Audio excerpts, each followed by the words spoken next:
علامہ ابن القیم رحمۃ اللہ علیہ فرماتے ہیں انحراف اختیار کرنے والوں کے بارے میں، فرماتے ہیں ہم یقولون بالکتاب والسنہ لیکن یخالفون ما کان علیہ السلف. فرمایا اہل انحراف، اہل بدعت، گمراہ فرقے یہ بات تو کہتے ہیں کہ ہم قرآن و سنت کو اپناتے ہیں، لیکن صحابہ کرام کے منہج کی مخالفت کرتے ہیں. یہ منحرفین کا اور اہل باطل، اہل بدعت اور گمراہ لوگوں کا طریقہ ہے کہ وہ قرآن مجید کے ظاہری مفہوم کو ذکر کر کے اپنے فالوورز بڑھائیں، اپنی نیک نامی کے سامان پیدا کریں. اصل حقیقت یہ ہے کہ قرآن و سنت کو صحابہ کرام کی شروحات و تفسیر کے مطابق سمجھنا یہ ہماری بنیادی ذمہ داری ہے. آج کل کے دور میں بے شمار ایسے واعظین، برادرز، انجینئرز، ڈاکٹرز اور نہ جانے کون کون سے القاب لیے ہوئے لوگ سوشل میڈیا پر بیٹھ کر کے دنیا کی گمراہی کا سامان کرتے ہیں، اور ہمارا نوجوان دیوانہ ہے کہ ان کو آیت نمبر یاد ہے، حدیث نمبر یاد ہے، آیتوں کے نمبر، حدیثوں کے نمبر اور سورتوں کے نمبر وہ منہ زبانی ذکر کرتے ہیں.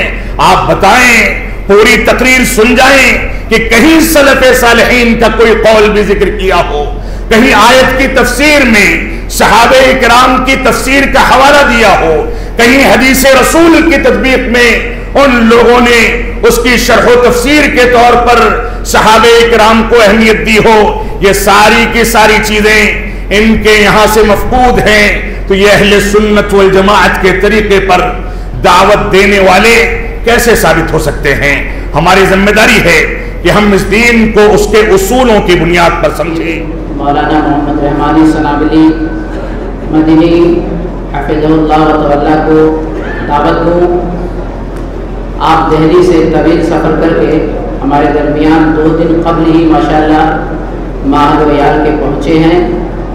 آپ فی الوقت Abul Kalam Azad Islamic awakening centre نئی دہلی کے صدر ہیں. یہ ادارہ ماہ جولائی 1980 عیسوی مطابق 1400 ہجری میں ماہ رمضان میں علامہ عبدالحمید رحمانی رحم اللہ علیہ کے ہاتھوں سے قیام عمل میں آیا. جنگ آزادی کے بعد دلی میں توحید کی شمع بجھ چکی تھی. ریاض العلوم کی شکل میں جماعت کا ایک ادارہ قیام میں آیا، لیکن توحید کی جو شمع تھی وہ بہت دھیرے دھیرے چل رہی تھی.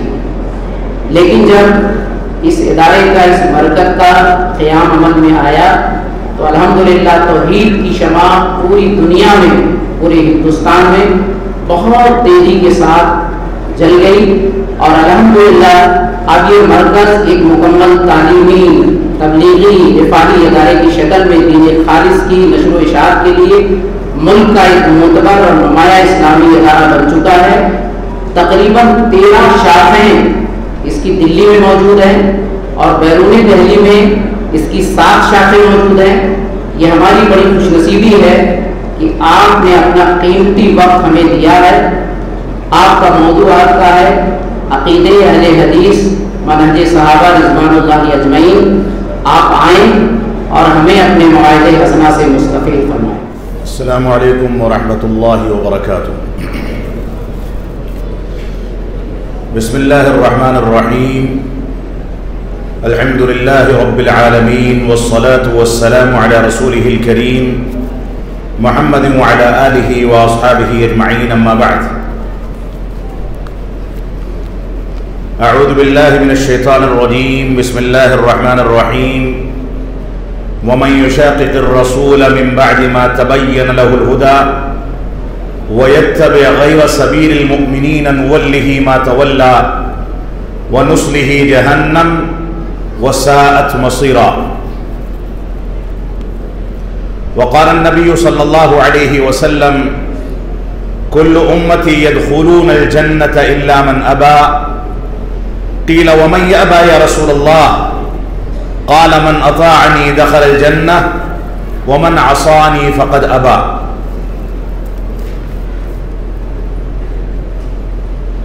محترم جناب اجلاس، صدر اجلاس مولانا اسد اللہ صاحب ندوی حفظہ اللہ،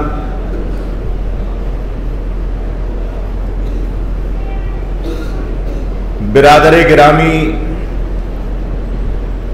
عزیز گرامی افضل سنابلی حفظہ اللہ و تولا، اسٹیج پر موجود علماء کرام، نوجوانان ملت اسلامیہ، بزرگان دین اور خواتین اسلام، موضوع بڑا حساس موضوع ہے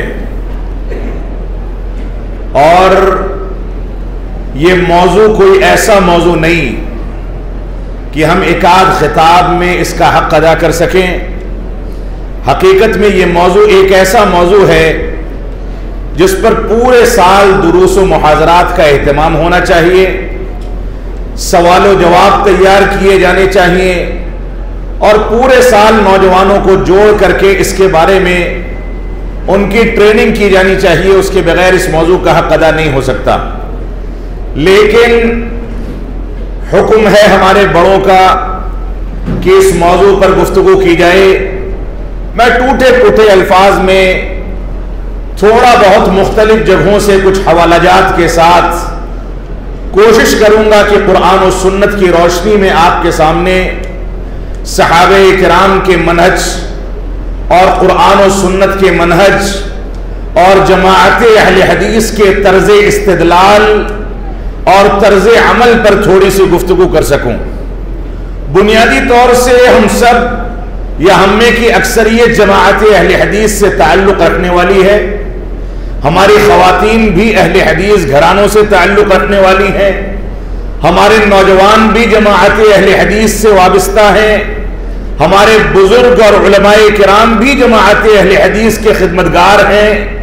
لیکن حقیقت یہ ہے کہ چند لوگوں کو چھوڑ کر کے جماعت اہل حدیث کا تعارف اگر کسی سے پوچھا جائے، اس کی تعریف کے بارے میں سوال کیا جائے، یہ پوچھا جائے کہ ہم کو اہل حدیث کیوں کہا جاتا ہے، تو عام طور سے جواب دینے والے لوگ بہت کم نظر آئیں گے، خال خال نظر آئیں گے، اور ماضی کی جماعت اہل حدیث اور موجودہ دور کے احوال کے بالمقابل اگر اس کا دراسہ کیا جائے تو ایک بدقسمتی یہ ہے کہ ہمارے دل و دماغ اور ہمارے ذہن و دماغ سے منہج اہل حدیث کی غیرت اور حمیت بھی ختم ہو گئی۔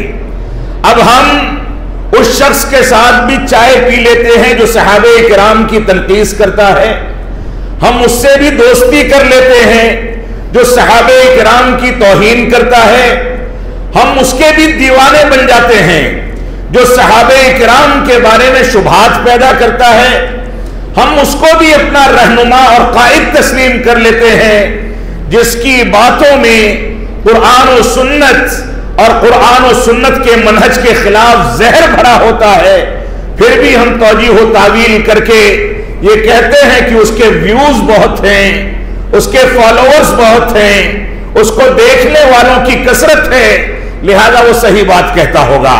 معاف فرمائیں گے، رسول اکرم صلی اللہ علیہ وسلم نے 23 سالہ دور نبوت میں پوری عرب دنیا بلکہ پوری دنیا میں جو کاوشیں کی، جو محنتیں کی، رسول اکرم صلی اللہ علیہ وسلم کو اللہ رب العالمین کی خاص نصرت حاصل تھی، خاص تعاون حاصل تھا، خاص طاقت حاصل تھی۔ اللہ رب العالمین سے جو کچھ دعائیں کرتے تھے وہ دعائیں قبول ہو جاتی تھی، جو کچھ مانگتے تھے مل جاتا تھا۔ اس کے باوجود 23 سال کی صرف وہی محنت، اس محنت کے ساتھ نہ آپ تجارت کے میدان میں اترے، نہ آپ نے کثرت سے اسفار کیے، نہ لوگوں سے لین دین پر توجہ کی، بلکہ ساری کی ساری دنیا یہی تھی کہ مسلمان ایک رب کو ماننے لگے، غیر مسلم اس رب کی توحید کو سمجھ لے۔ یہ رسول اکرم صلی اللہ علیہ وسلم کی 23 سالہ دور نبوت کا مکمل خلاصہ تھا۔ اس کے باوجود حجۃ الوداع کے موقع سے جتنے صحابہ کرام وہاں موجود تھے، آج کے دور میں ہم میں سے بہت سارے واعظین ایسے ہیں جو اپنے ایک ایک ویڈیو کی کلپ پر اس سے زیادہ ویوز بتا کر کے فخر محسوس کرتے ہیں. معاف فرمائیں گے، یہ کثرت، یہ ویوز، یہ بھیڑ، یہ ہماری جماعت کی خاصیت نہیں ہے. ہماری جماعت میں اگر ایک شخص قرآن و سنت کا حامل ہے، قرآن و سنت کی روح کو سمجھنے والا ہے، تو اللہ رب العالمین نے اس ایک شخص کو بھی امت سے تعبیر کیا ہے. وہ امت ہے، ایک اکیلا شخص مکمل جماعت ہے، مکمل جمعیت ہے، مکمل تنظیم ہے، مکمل تحریک ہے. ایک شخص اگر قرآن و سنت کی روح کو سمجھ لے تو اس کے مد مقابل ساری دنیا کھڑی ہو جائے. وہ ہیچ ہے. ہم تعداد کے پیچھے نہیں چلتے. ہم کو 2 لوگ 4 لوگ چاہیے، لیکن ایسے افراد جو قرآن کا احترام کرنے والے ہوں، قرآن کے مفاہیم کو سمجھنے والے ہوں، قرآن مجید کی تعلیمات کو اور اس کے تقاضوں کو سمجھنے والے ہوں، حدیث رسول کے مطابق چلنے والے ہوں. 2 4 10 لوگ رہیں، قلت میں رہیں، تھوڑی تعداد ہو، بھیڑ بھاڑ جمع نہ ہو، لیکن اصالت کو، منہجیت کو، بنیادوں کو، اسلامی عقائد کو، اتباع رسول کے مفہوم کو، احترام صحابہ کو، عظمت صحابہ کو، ان چیزوں کو پختگی کے ساتھ سمجھنے والے ہیں. تو یہ 4 ہی لوگ کئی کروڑ پر بھاری ہیں. لہذا سب سے بنیادی مسئلہ یہ ہے کہ جماعت اہل حدیث جہاں منہجی غیرت کے فقدان کے دور سے گزر رہی ہے، وہیں دوسری جانب اس فقدان کے ساتھ ساتھ بھیڑ جمع کر لینا، تعداد جمع کر لینا، بڑے بڑے اجلاس کر کے بڑے بڑے خطیبوں کو بلا لینا، بڑے بڑے دھماکے کرنا، شہرت طلبی کے لیے نہ جانے کون کون سے جتن کرنا، یہ بھی جماعت اہل حدیث کا وہ المیہ ہے جو در حقیقت اخوان المسلمین اور جماعت اسلامی کا منہج ہے. بھیڑ جمع کرنا ہمارا کام نہیں ہے. ہمارا کام 2 ٹوک بات کرنے کا ہے. ہمارا کام قرآن و سنت کی صراحت اور اس کی وضاحت کا ہے. کسی کو بری لگے تو بری لگے، کسی کو اچھی لگے تو ہمارے قریب آئے، لیکن ہم اللہ رب العالمین اور اس کے نبی آخر الزمان جناب محمد الرسول اللہ صلی اللہ علیہ وسلم کی ذات گرامی، صحابہ کرام کی عظمت، منہج صحابہ، منہج ائمہ محدثین، دواوین سنت کی حجیت، حدیث رسول کی حجیت، قرآن و سنت کے منہج پر کسی انداز کا سمجھوتا کرنے کو تیار نہیں ہے. یہ ہمارا منہج ہے. ہم 2 آدمی رہیں، 10 آدمی رہیں، 20 آدمی رہیں، ہم سودا کرتے ہیں رب کائنات کی جنت الفردوس کا. ہم دنیاوی سودے کے قائل نہیں ہیں. ہم اس بات کے قائل نہیں ہیں کہ لوگوں کو رچھانے کے لیے گا گا کر کے باتیں کہی جائیں، لوگوں کو رچھانے کے لیے ٹیلی ویژن کے فتنوں کو اپنے سے قریب لایا جائے. ہم اس بات کے قائل نہیں ہیں کہ ہمارے پیچھے بھیڑ چلے. ہم تو یہ چاہتے ہیں کہ ہماری 2 کھری باتوں کو جو افراد سن لیں وہ آ جائیں. ہم ان کو سینے سے لگانے کو تیار ہیں. ہم ان کو اپنے بستروں پر لٹانے، اپنے گھروں میں بسانے، اپنے دسترخوانوں پر بیٹھانے کے لیے تیار ہیں. یہ ہمارا معیار ہے. معاف فرمائیں گے، ہم اس معیار سے نیچے اتر چکے ہیں. ہم نے اپنے منہج سے سمجھوتا کر لیا، اپنے مسلک سے سمجھوتا کر لیا. ہم بھی اغیار کے طریقے سے بھیڑ بھاڑ کے پیچھے دوڑنے لگے.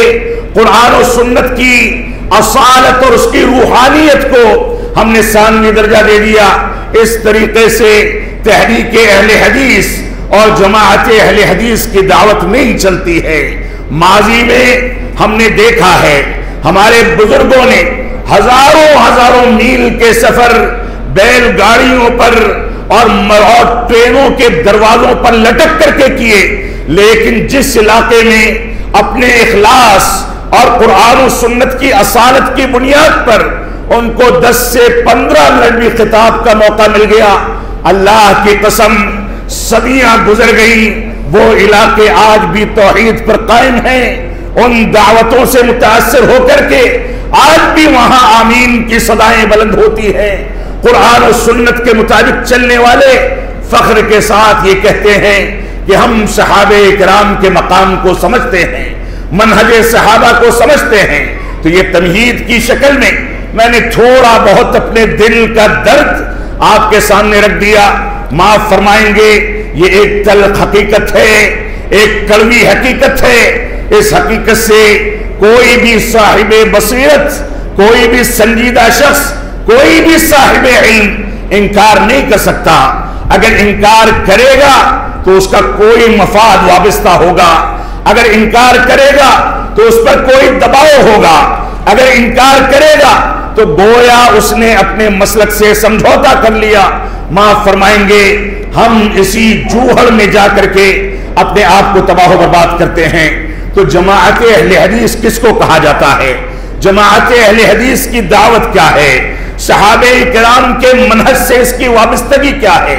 اس پر تھوڑی سی گفتگو کرنے کے لیے حاضر ہوا ہوں۔ اللہ رب العالمین مجھ کو صحیح بنیادوں پر قرآن و سنت کے دلائل کی روشنی میں آپ کے سامنے گفتگو کرنے کی توفیق عطا فرمائے، اور ہم سب کو اس مجلس سے اٹھنے سے پہلے اس بات کا عزم کرنے کی توفیق عطا فرمائے کہ ماضی میں ان بنیادوں میں خلل واقع کرنے کے لیے اگر ہم کچھ بھی ذمہ دار رہے ہیں یا آئندہ ذمہ دار ہونے والے ہیں تو اللہ رب العالمین ہم کو اس ذلت و خواری سے، اس لغزش سے، اس کوتاہی سے محفوظ فرمائے اور توبہ کر کے قرآن و سنت کی جانب رجوع کرنے کی توفیق عطا فرمائے۔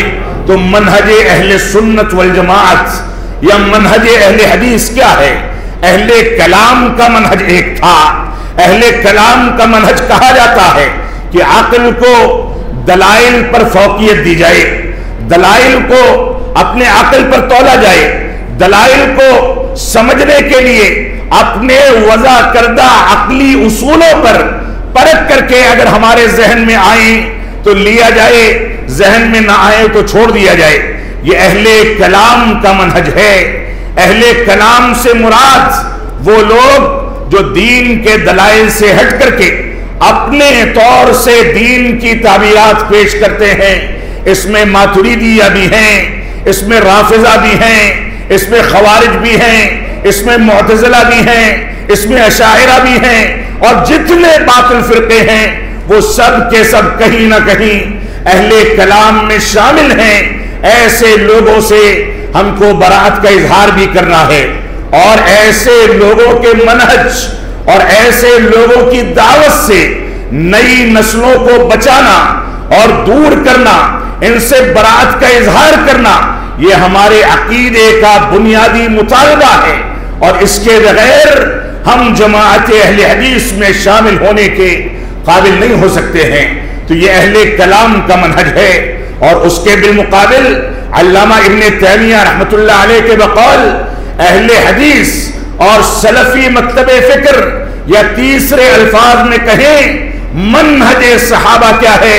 منہج صحابہ یہ ہے کہ فہم سلف صالحین کو تسلیم کر لیا جائے، وہ ہمارے عقل میں آئے نہ آئے اس کو تسلیم کر لیا جائے، اور قرآن و سنت کے دلائل کو سمجھنے کے لیے صحابہ کرام کی شروحات و تفسیر کا سہارا لے کر کے اس کے مطابق زندگی کو ڈھالا جائے۔ تو تین بنیادی چیزیں ہیں دعوت اہل حدیث کی، ایک قرآن مجید، ایک سنت صحیحہ، اور قرآن مجید اور سنت صحیحہ کو صحابہ کرام کے طرز فکر اور طرز استدلال اور ان لوگوں کے ضوابط اور ان لوگوں کے قواعد پر تول کر کے اپنے لیے اپنانا، یہ منہج و مسلک اہل حدیث کا بنیادی ضابطہ ہے اور مختصر سا تعارف ہے۔ کوئی شخص یہ دعویٰ کرے کہ میں قرآن مجید کو مانتا ہوں لیکن سنت رسول میں شبہات کا شکار ہے، وہ اہل حدیث تو دور کی بات، وہ شاید مسلمان بھی نہ ہو سکے۔ کوئی شخص یہ دعویٰ کرے کہ میں حدیث رسول کو مانتا ہوں لیکن قرآن مجید کے بارے میں شبہات کا شکار ہے، وہ شخص بھی اسلام سے خارج ہونے کی کگار پر کھڑا رہے گا، اور کوئی تیسرا شخص یہ کہے کہ میں قرآن و حدیث کو مانتا ہوں لیکن منہج صحابہ کا انکار کرتا ہوں، تو وہ بھی سچا مسلمان اور اسلامی دعوت کا داعی یا اس کا فرد نہیں ہو سکتا ہے۔ اس وجہ سے ہم کو ان تینوں بنیادوں کو ساتھ میں لے کر کے چلنا ہوگا، یہ ہماری ذمہ داری ہے۔ شیخ الاسلام علامہ ابن تیمیہ رحمۃ اللہ علیہ فرماتے ہیں مذہب اہل السنت والجماعت مذہب قدیم معروف قبل ان يخلق اللہ ابا حنیفہ ومالکا والشافعی واحمد فإنه مذهب الصحابة الذين تلقوه من نبيهم ومن خالف ذلك كان مبتدعا عند أهل السنة والجماعة فإنهم متفقون على أن إجماع الصحابة حجة ومتنازعون في إجماع من بعدهم منهاج السنة النبوية کی عبارت ہے۔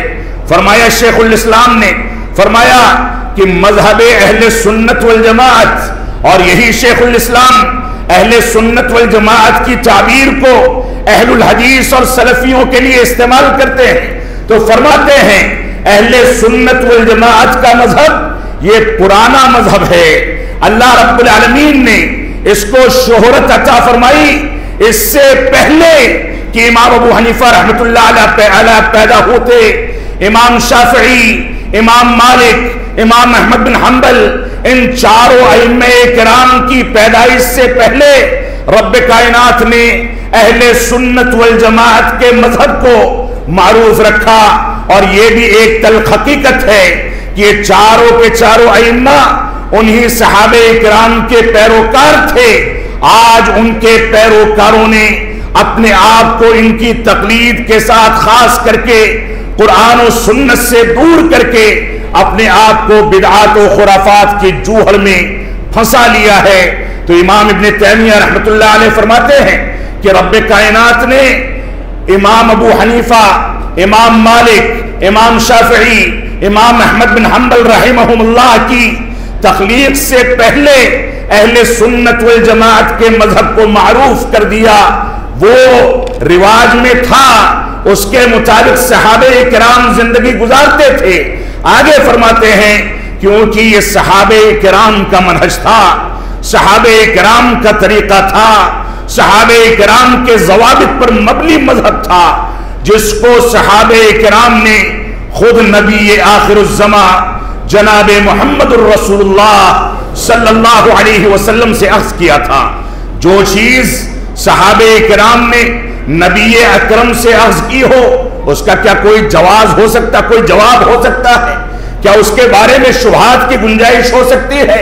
جو لوگ خود نبی سے تربیت حاصل کرتے ہوں، جن لوگوں نے نبی آخر الزمان کے جوتے اٹھائے ہوں، جن لوگوں نے نبی آخر الزمان کی خدمت کی ہو، جن لوگوں نے نبی آخر الزمان جناب محمد الرسول اللہ صلی اللہ علیہ وسلم کو اٹھتے بیٹھتے، سوتے جاگتے، استنجا اور قضاء حاجت کے آداب اختیار کرتے، چلتے پھرتے، کھانے پیتے، نمازیں ادا کرتے، حج بیت اللہ کو انجام دیتے، عمرے کو انجام دیتے، ساری کی ساری چیزوں کو انجام دیتے، یہاں تک کہ بچوں کے ساتھ آپ کا کیا سلوک تھا، بیویوں کے ساتھ کیا سلوک تھا، اجنبیوں کے ساتھ کیا سلوک تھا، دشمنوں کے ساتھ کیا سلوک تھا، کون سا وتیرہ اختیار کرتے تھے، جن لوگوں نے اپنی مبارک آنکھوں سے ان چیزوں کا مشاہدہ کیا ہو، ان لوگوں کے بارے میں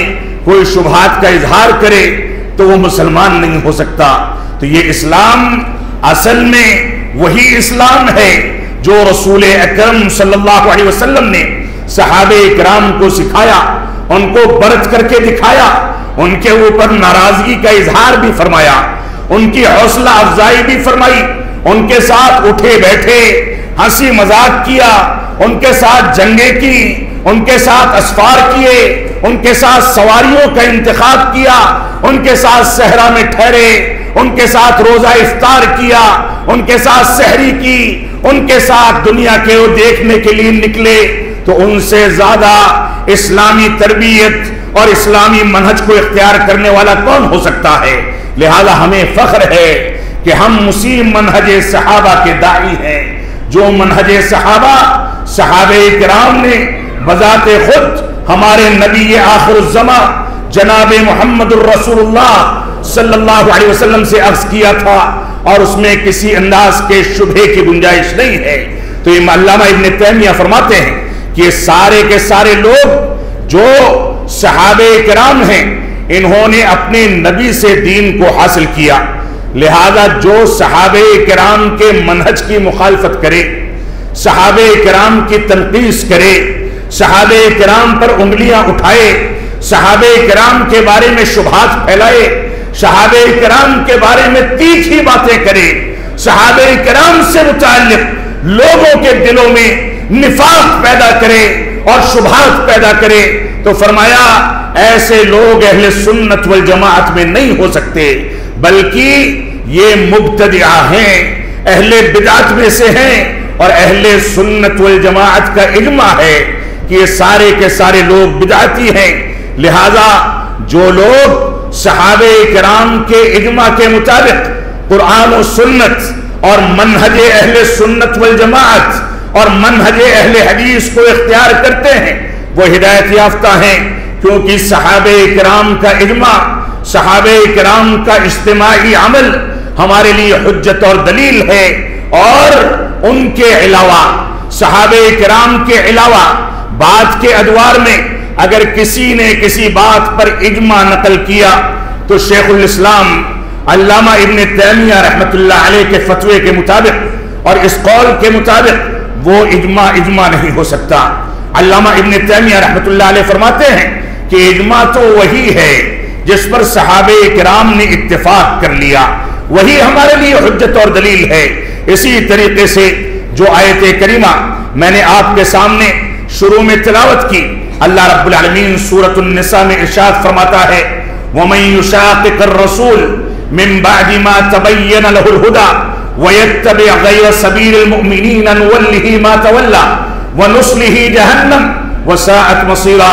اللہ رب العالمین نے فرمایا سورۃ النساء میں جو شخص رسول اکرم صلی اللہ علیہ وسلم کی مخالفت کرتا ہے، اس کے بعد کہ اس کے سامنے ہدایت کا راستہ صاف ہو گیا، نُوَلِّهِ مَا تَوَلَّى وَيَتَّبِعْ غَيْرَ سَبِيلِ الْمُؤْمِنِينَ، اور مومنوں کے علاوہ کسی کا راستہ اختیار کرتا ہے، نُوَلِّهِ مَا تَوَلَّى، تو اگر رافضہ کا راستہ اختیار کرے گا، توہین اور تنقیص صحابہ کا اختیار کرے گا، تو ہم اسی پر اس کو لگا دیں گے۔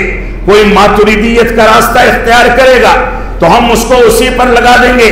کوئی تقلید جامد کا راستہ اختیار کرے گا تو ہم اس کو اسی پر لگا دیں گے۔ جو جس چیز کا انتخاب کرے گا اس کے لیے اسی راستے کو آسان کر دیا جائے گا۔ اور اس کے بعد فرمایا وَنُصْلِهِ جَهَنَّمْ، اور اس کا ٹھکانہ جہنم ہے، وَسَاءَتْ مَصِيرًا، وہ بہت برا ٹھکانہ ہے۔ علامہ ابن قدامہ رحمۃ اللہ علیہ مشہور محدث و فقیہ گزرے ہیں، وہ فرماتے ہیں کہ ابن قدامہ رحمۃ اللہ علیہ فرماتے ہیں کہ اللہ رب العالمین نے اس آیت کریمہ میں صحابہ کرام اور تابعین عظام کی اتباع اور پیروی کو واجب قرار دیا ہے۔ وَنُوَلِّهِ مَا تَوَلَّى، اس سے پہلے اللہ رب العالمین نے فرمایا وَيَتَّبِعْ غَيْرَ سَبِيلِ الْمُؤْمِنِينَ، جس نے مومنوں کے علاوہ کسی کا راستہ اختیار کیا اس کو اسی پر چلا دیں گے۔ تو فرمایا راہ ہدایت یہ ہے کہ انسان مومنوں کا راستہ اختیار کرے، اور اس آیت کریمہ میں سبیل المؤمنین سے مراد صحابہ کرام اور تابعین عظام خیر القرون کے ادوار کے سارے قابل اعتماد علماء کرام اس سے مراد ہیں۔ لہذا ان کے راستے کو اختیار کرنا یہ ہماری ذمہ داری ہے۔ اسی کے مطابق چلیں گے تو نجات ملے گی، اسی پر عمل کریں گے تو آخرت میں کامیابی ملے گی۔ لہذا علامہ ابن قدامہ رحمۃ اللہ علیہ کے اس فرمان پر بھی ہم کو غور و تدبر کرنا چاہیے۔ اللہ کے نبی صلی اللہ علیہ وسلم کا فرمان ہے، ترمذی کی صحیح روایت ہے، علیکم بسنتی وسنت الخلفاء الراشدین المہدیین، اے لوگوں سن لو، تمہارے اوپر میری سنت کی پیروی کرنا اور خلفائے راشدین جو ہدایت یافتہ ہیں ان کی سنتوں اور ان کے طریقے کی پیروی کرنا یہ لازم اور ضروری ہے۔ اور آپ وہ واقعہ سنتے چلیں، ابن عمر رضی اللہ عنہما نے جب ان کے پاس بعض سوال کرنے والے آئے، علامہ ابن تیمیہ نے اپنی کتاب میں معسند اس روایت کو نقل بھی کیا ہے۔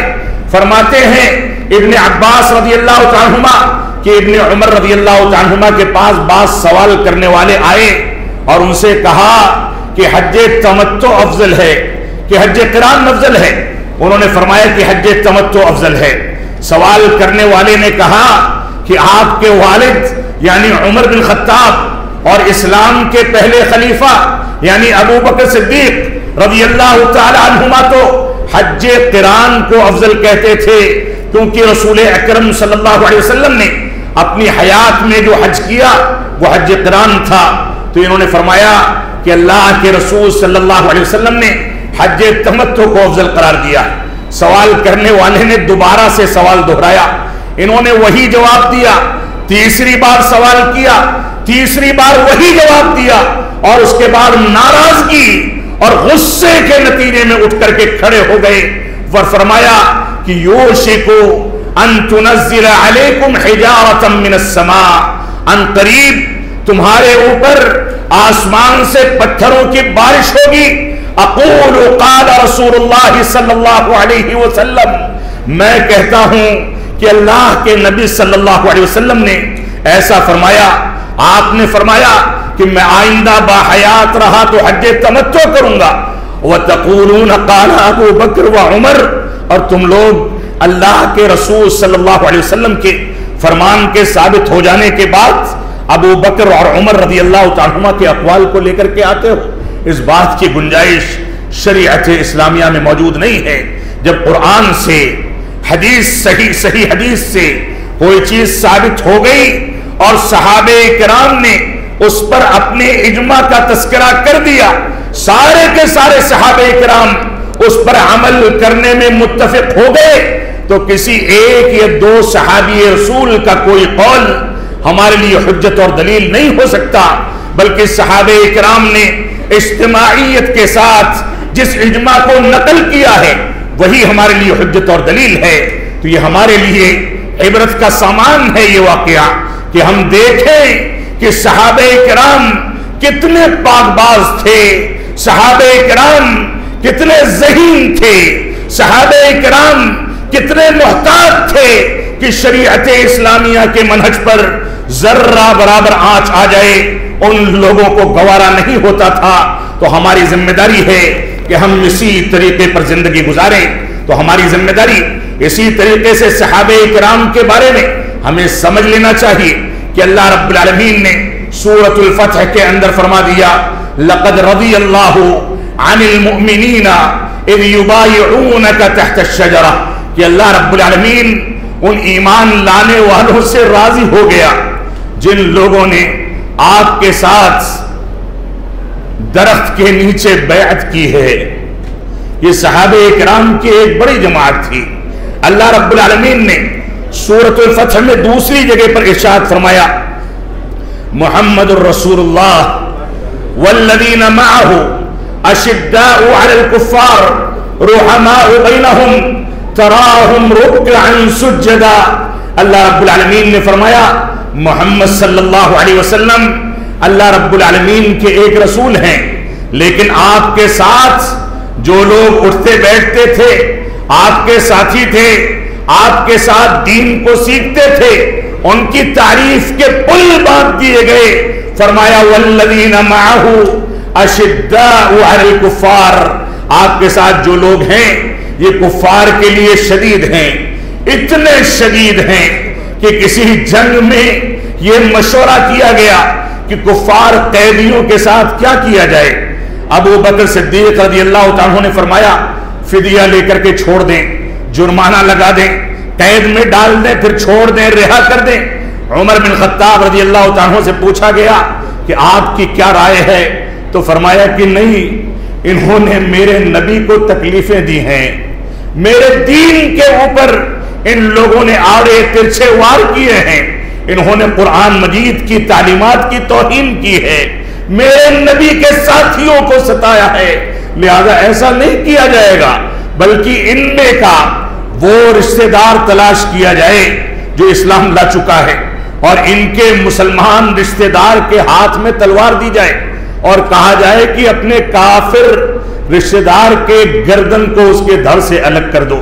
اللہ رب العالمین کو یہ فیصلہ پسند آیا۔ کیوں پسند آیا؟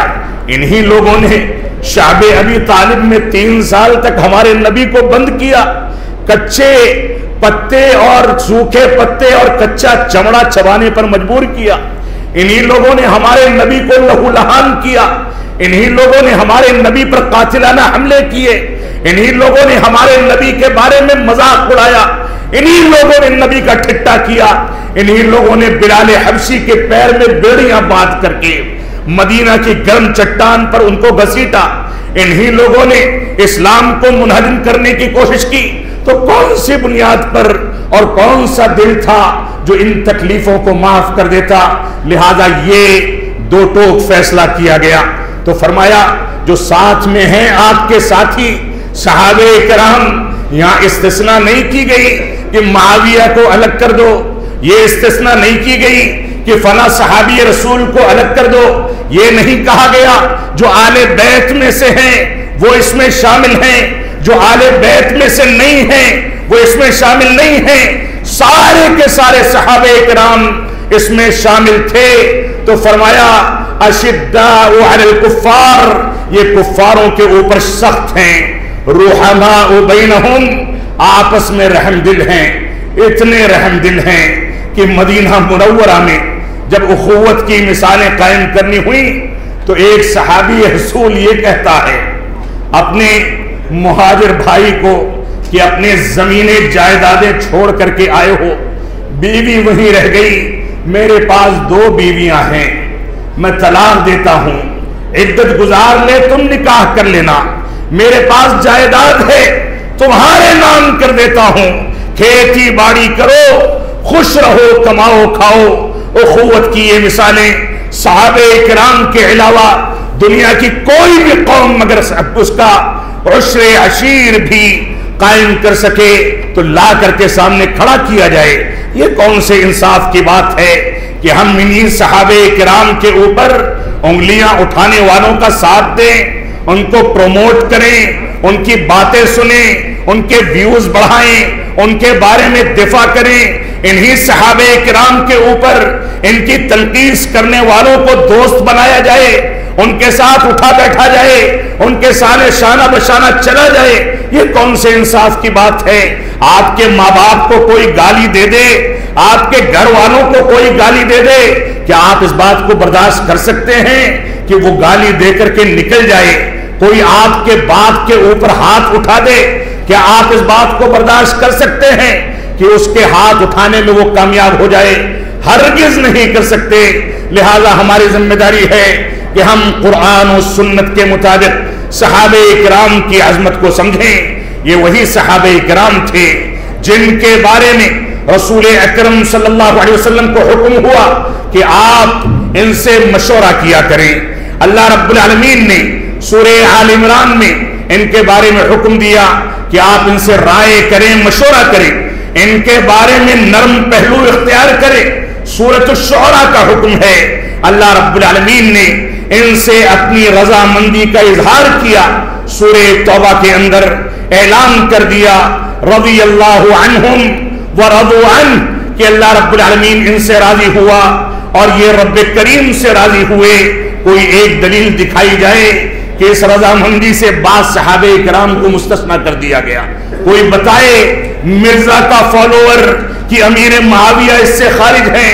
کوئی بتائے صحابہ کرام کی تنقیص اور توہین کرنے والا، ان کے بارے میں شبہات کو لا کر کے لوگوں کے سامنے بیان کرنے والا کہ کیا کسی کا استثناء کیا گیا ہے؟ نعوذ باللہ من ذالک۔ جن کے دلوں کے اندر نفاق کا، رافضیت کا، اسلام دشمنی کا، اسلام کی تنقیص کے عقیدے کا، اسلام کی توہین کا، رب کائنات کے خالق و مالک ہونے کے بارے میں جو اس کے حقوق ہے اس سے متعلق، اور رسول اکرم صلی اللہ علیہ وسلم کے بارے میں بغض و عناد، کین و کپٹ اور شبہات ہیں، وہی لوگ ایسی باتیں کر سکتے ہیں۔ ہمارا تو اعتقاد ہے کہ ہمارا نبی جن ساتھیوں کو منتخب کرتا ہے وہ ساتھی رب کائنات کے منتخب کردہ ہوتے ہیں۔ ہمارا تو ایمان ہے کہ رب کائنات نے ہمارے نبی کے لیے اس کے ساتھی منتخب فرمائے اور ان کو دین کے قیام کے لیے، دین کی خدمت کے لیے اس دنیا میں پیدا فرمایا۔ یہ ہمارا اعتقاد ہے، لہذا ہماری ذمہ داری ہے کہ ہم قرآن و سنت کے مطابق دین کی ترویج کریں، اس کے مطابق چلیں۔ اللہ رب العالمین ہم کو اس بات کی توفیق عطا فرمائے۔ تو یہ موضوع بہت طویل موضوع ہے جس میں تفصیل کے ساتھ جانے کے لیے طویل وقت درکار ہے، لیکن میں اختصار کے ساتھ تھوڑی بہت باتیں آپ کے سامنے ذکر کر دوں۔ ابن مسعود رضی اللہ تعالیٰ عنہ فرماتے ہیں، کہتے ہیں کہ ان اللہ نظر فی قلوب العباد، کہ اللہ رب العالمین نے اپنے بندوں کے دلوں کو ٹٹولا، دلوں کا امتحان لیا، اور اس کے بعد فوجد قلب محمد خیر قلوب العباد، تو اللہ رب العالمین نے اپنے پیارے حبیب جناب محمد الرسول اللہ صلی اللہ علیہ وسلم کے دل کو سب سے زیادہ پاکیزہ دل بنایا پایا، لہذا ان کو نبوت سے سرفراز فرمایا۔ اس کے بعد رب کائنات نے لوگوں کے دلوں کو پھر سے ٹٹولا، ان کا امتحان لیا، تو لوگوں کے دلوں میں سب سے زیادہ پاکیزہ دل صحابہ کرام کے ملے، لہذا صحابہ کرام کو اپنے نبی کی صحبت کے لیے منتخب فرمایا، دین کے قیام کے لیے منتخب فرمایا، اپنے دین کے تعاون کے لیے منتخب فرمایا۔ اور اس بات کو تم لوگ سن لو، اس بات کو سمجھ لو کہ صحابہ کرام جس چیز کو سچ سمجھتے ہیں، جس چیز کو نیکی سمجھتے ہیں، جس چیز کو خیر سمجھتے ہیں وہی خیر ہے، اور جن چیزوں کو صحابہ کرام نے خیر کے پہلو سے الگ رکھا، شر سمجھا، وہ ساری کی ساری چیزیں خیر کے پہلو سے باہر ہیں، شر ہیں، لہذا ان کو قبیح سمجھ کر کے تم لوگ چھوڑ دو۔ اسی طریقے سے عبداللہ بن مسعود رضی اللہ تعالیٰ عنہ فرماتے ہیں، فرمایا من کان مستنن من کان منکم مستنن فلیستن بمن قد مات، تم میں سے جو شخص اگر کسی سے اسوہ پکڑے تو اس کو اپنے ان لوگوں سے اسوہ پکڑنا چاہیے جو لوگ اس دنیا سے گزر گئے۔ وہ لوگ اللہ رب العالمین کے رسول کے ساتھی تھے، اس کے دوست تھے، وہ لوگ اس دنیا سے گزر گئے، کیونکہ زندہ شخص یہ فتنوں سے بچا ہوا نہیں ہوتا، فتنوں کے امکانات ہوتے ہیں، کبھی شہرت طلبی کے پیچھے بھاگ جائے، کبھی ریاکاری کے پیچھے بھاگ جائے، کبھی دنیاوی مفادات کے لیے کوئی غلط فیصلہ کر دے، لہٰذا زندوں سے عبرت حاصل نہ کرو، زندوں کو اپنا اسوہ نہ بناؤ، بلکہ جو گزر گئے ان کو اپنا اسوہ سمجھو۔ اور ان میں افضل ترین لوگ وہ تھے جو صحابہ کرام تھے، وہ اللہ رب العالمین کے رسول جناب محمد الرسول اللہ صلی اللہ علیہ وسلم کے ساتھی تھے۔ کانوا ابر الامت قلوبا، یہ اس امت کے سب سے زیادہ پاکیزہ دل رکھنے والے لوگ تھے، سب سے زیادہ گہرا علم رکھنے والے لوگ تھے، وَأَقَلُّهَا تَكَلُّفًا، سب سے کم تکلف کرنے والے لوگ تھے۔ اللہ رب العالمین نے اس قوم کو منتخب فرمایا اپنے دین کی خدمت کے لیے، اپنے نبی کی صحبت کے لیے، لہذا تم ان کے مقام کو، ان کی عظمت کو، ان کی فضیلت کو، ان کی اہمیت کو سمجھو اور ان کی عزت و وقار کرو، ان کی عظمت کو بجا لاؤ، ان کے بتائے ہوئے طریقے کے مطابق زندگی گزارو۔ یہ مشکات المصابیح کی صحیح روایت ہے، لہذا ہم کو اس روایت سے عبرت حاصل کرنی چاہیے۔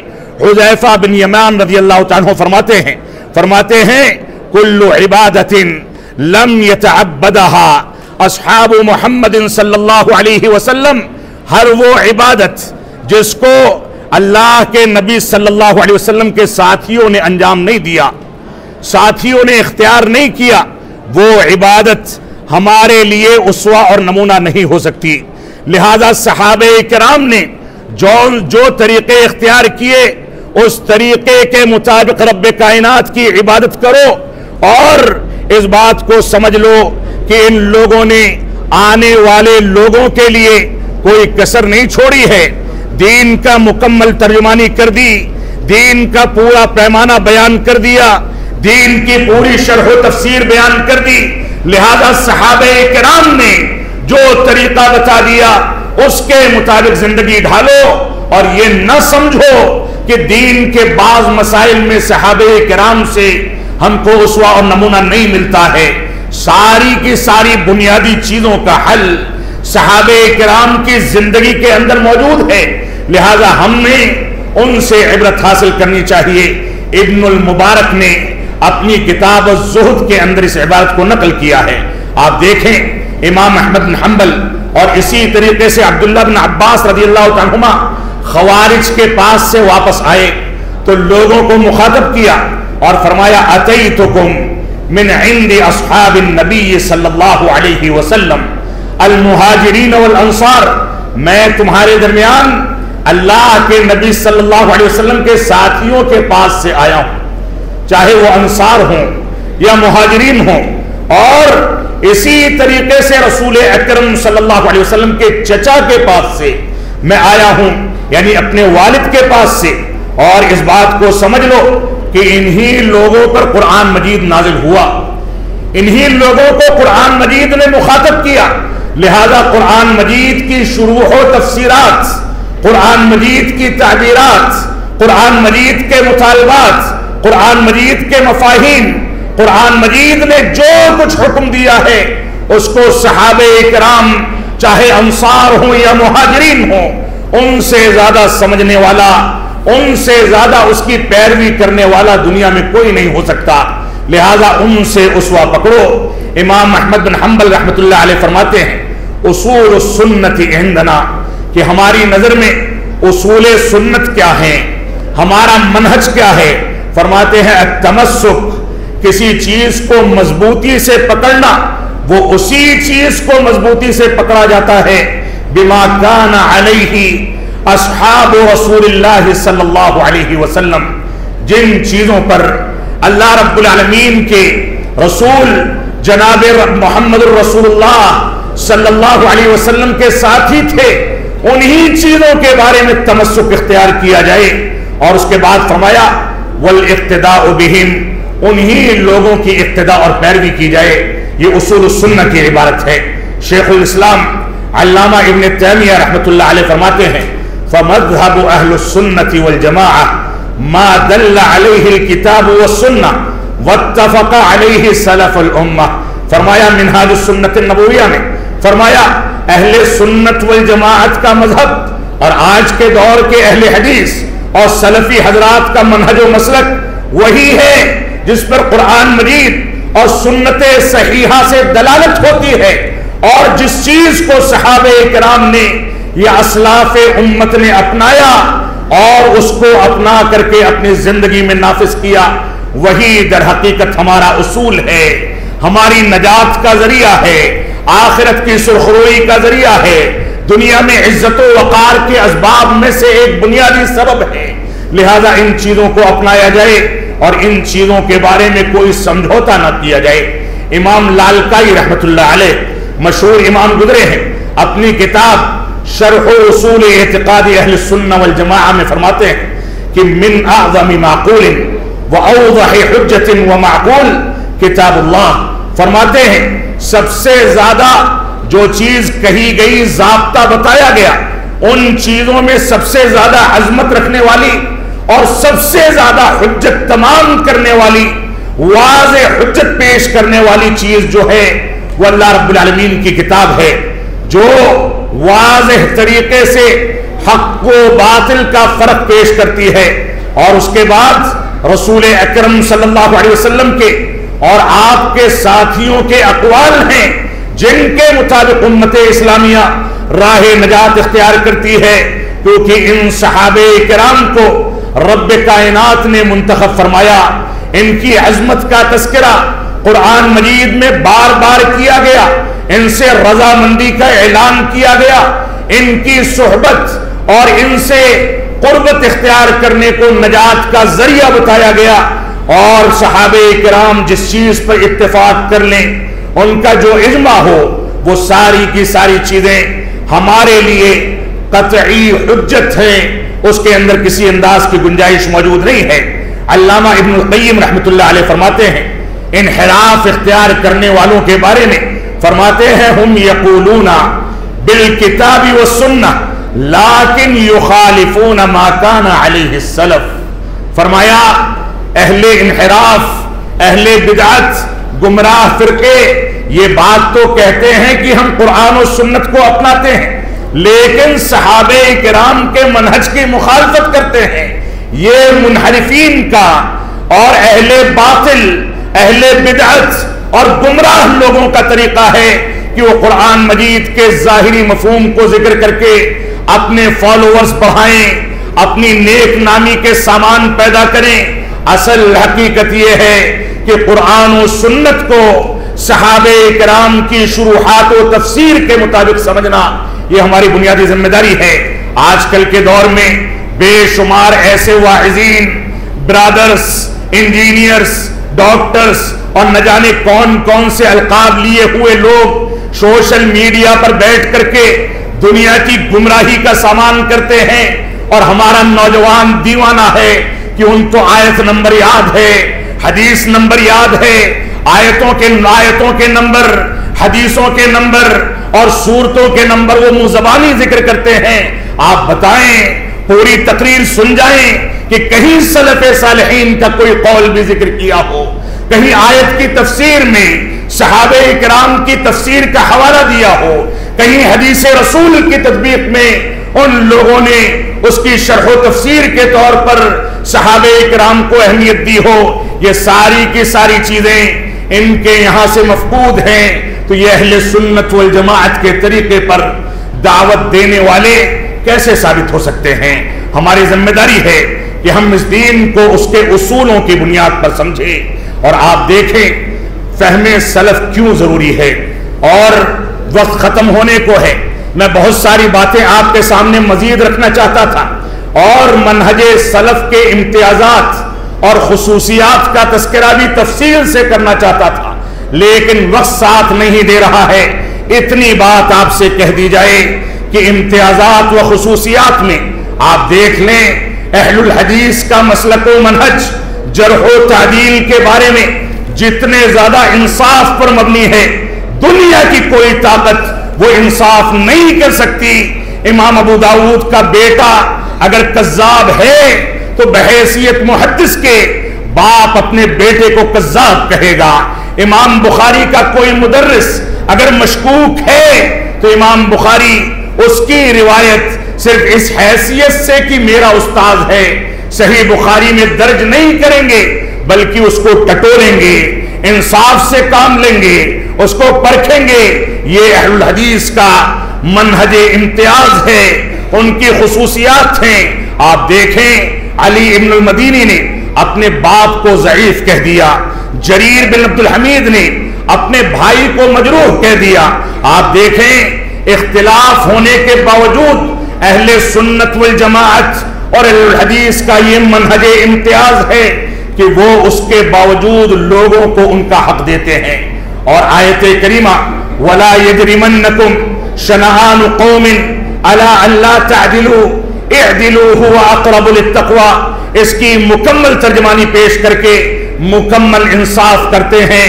کسی کی عداوت اور دشمنی ان کو قرآن و سنت سے یا انصاف کی تنفیذ سے دور نہیں لے جاتی۔ طلب حدیث کے لیے ان لوگوں کا امتیاز ہے کہ ہزاروں میل کے انہوں نے سفر کیے۔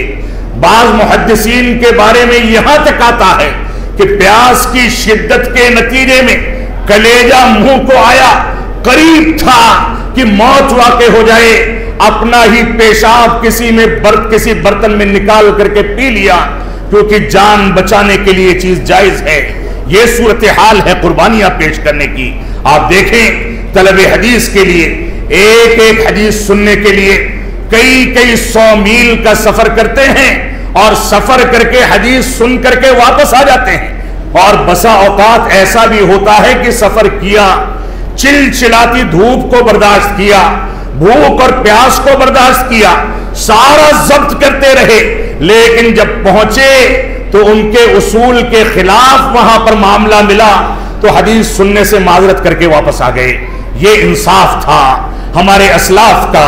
ہمارے اسلاف کے انصاف میں, کتب حدیث کی تصنیف و تالیف میں ان لوگوں نے جو قربانیاں پیش کی وہ قربانیاں دنیا کی کوئی قوم پیش نہیں کر سکتی. ان لوگوں نے اپنی روزی روٹی کے لیے پیشے اختیار کیے. علم حدیث کو, علم شریعت کو اپنا پیشہ نہیں بنایا بلکہ رب کریم کی رضامندی کا ذریعہ بنایا. یہی وجہ ہے کہ کوئی محدث سمان ہے, کوئی زیات ہے, کوئی نجار ہے, کوئی بڑھئی ہے, کوئی تیل کی تجارت کرنے والا, کوئی جوتے کو سلنے والا, یہ ان کے پیشے تھے. خالی اوقات میں یہ کام کر کے اپنا پیٹ پالتے تھے اور دوسرے اوقات میں حدیث رسول کی خدمت کیا کرتے تھے. اسی بر صغیر میں جو سند حدیث اعلیٰ سند کے ساتھ علماء اہل حدیث کے پاس ہے, میاں نذیر حسین محدث دہلوی رحمت اللہ علیہ, جو دراصل بہار کے رہنے والے تھے, دہلی میں آئے. 1902 میں غالباً ان کی وفات ہوتی ہے. انہوں نے نظیریہ نام کی ایک چھوٹی سی مسجد کو منتخب کیا. ساری دنیا سے تقریباً 22 لاکھ افراد ان کے پاس آئے اور علم حدیث حاصل کیا. اور نوبت یہ تھی کہ رات کی تاریکی میں چہرے کو ڈھک لیا کرتے تھے اور پرانی دہلی کے ریلوے اسٹیشن پر کولی کا کام کرتے تھے کہ کمرے کا کرایہ ادا کر سکیں اور اپنا پیٹ اور اپنے بچوں کا پیٹ پال سکیں. نواب صدیق حسن خان بھوپالی رحمت اللہ علیہ نے ان کو کہا کہ ہمارے یہاں آ جائیں, افتاء کا درس سنبھال لیں. فرمایا میرے شاگردوں کا کیا ہوگا جو یہاں آ کر کے علم حدیث حاصل کرتے ہیں. تو ان قربانیوں کے نتیجے میں یہ قافلہ آگے بڑھتا ہے. ان کی کتابوں میں یہ نہیں کہا جاتا کہ قال امام فلان و فلان, بلکہ یہ کہتے ہیں کہ قال اللہ اور قال الرسول. اتنی پاکیزہ دعوت دینے والوں میں آج اگر ہمارے بعض نوجوان کسی مرزا کے فالوور ہو جائیں, صحابہ کرام کی تنقیص کرنے والوں کی تعریفیں کریں, اس کو سنیں, اس کے ذریعے عوام الناس کو گمراہ کریں, دعوت اسلامی کے نام پر گمراہی پھیلائی جائے, خلافت کے نام پر اور حکومت الہیہ کے نام پر لوگوں کو کنفیوز کیا جائے, دین اسلام کی مکمل تعبیر بدل دی جائے. جو فتنے اس جودھ پور کی سرزمین پر اور راجستھان کی سرزمین پر دوسرے علاقوں کے مد مقابل زیادہ تیزی کے ساتھ پنپ رہے ہیں, معاف فرمائیں گے اگر آج آپ نے اپنے مسلک و منہج کے ساتھ انصاف نہیں کیا تو کل آپ کو اہل حدیث کہنے والا یا آپ کے بچوں میں کوئی ایسا بچہ جو آمین دفردین پر فخر کرے, اپنے آپ کو سلفی اہل حدیث کہے, اپنی نسبت صحابہ کرام کی طرف کرے, معاف فرمائیں گے ایسے لوگ ملنے والے نہیں ہیں. لہذا اسی وقت توبہ کی جائے اور قرآن و سنت کی جانب رجوع کیا جائے, صحابہ کرام کے احترام کی جانب رجوع کیا جائے. تو یہ بے شمار فرقے بندی کے بے شمار تاریخیں ہو سکتی ہیں, بے شمار مثالیں ہو سکتی ہیں. اسی آزاد ہندوستان سے پہلے اور ہندوستان کی آزادی کے بعد سر سید کے عقلانیت کے فتنے نے, جکڑالوی کے فتنے نے, مولانا مودی جی کے فتنے نے, غلام احمد پرویز کے فتنے نے, اور اسی طریقے سے پاکستان میں جاوید غامدی, علی مرزا انجینئر اور سنت و حدیث کے درمیان تفریق کا فتنہ, گھمن کا فتنہ, اخوان المسلمین کا فتنہ, انکار حدیث کا فتنہ, سنت رسول میں تشکیک اور شبہات کے فتنے, نہ جانے کون کون سے فتنے ہیں جو اٹھتے ہیں دوسرے مسالک میں لیکن گھر کرتے ہیں ہمارے دل و دماغ میں, ہمارے خاندانوں میں, ہمارے گھرانوں میں. معاف فرمائیں گے رب کائنات اس بات کو معاف کرنے والا نہیں ہے. ہماری ذمہ داری ہے کہ ہم قرآن و سنت کے مطابق زندگی گزاریں. تو یہ فہم سلف کیوں اختیار کیا جائے, اس چھوٹے سے سوال کا چھوٹا سا جواب دے کر کے میں خطاب کو ختم کروں گا. یہ فہم سلف اس وجہ سے منتخب کیا جائے کیونکہ صحابہ کرام لوگوں میں سب سے زیادہ پاکیزہ شخصیت کے مالک تھے. صحابہ کرام سب سے زیادہ گہرے علم کے مالک تھے. صحابہ کرام کی سیرت سب سے زیادہ پاکیزہ تھی اور لوگوں کے درمیان سب سے زیادہ صاف ستھرا دل رکھنے والے یہ صحابہ کرام تھے. لہذا ان کے منہج کو اختیار کیا جانا چاہیے. اسی طریقے سے صحابہ کرام اور منہج سلف کو کیوں منتخب کیا جائے؟ کیونکہ ان لوگوں نے رسول اکرم صلی اللہ علیہ وسلم کی صحبت کو پایا, اس کو اختیار کیا, آپ کی سیرت کو سمجھا, آپ کے بتائے ہوئے طریقے کی شرح و تفسیر بذات خود آپ سے سیکھی. لہذا اس کو اختیار کیا جانا چاہیے. اس کو اختیار کرنے کا ایک تیسرا سبب یہ ہے کیونکہ اللہ رب العالمین نے صحابہ کرام کو رسول اکرم صلی اللہ علیہ وسلم کے لیے منتخب کیا. لہذا صحابہ کرام کی پیروی کی جانی چاہیے.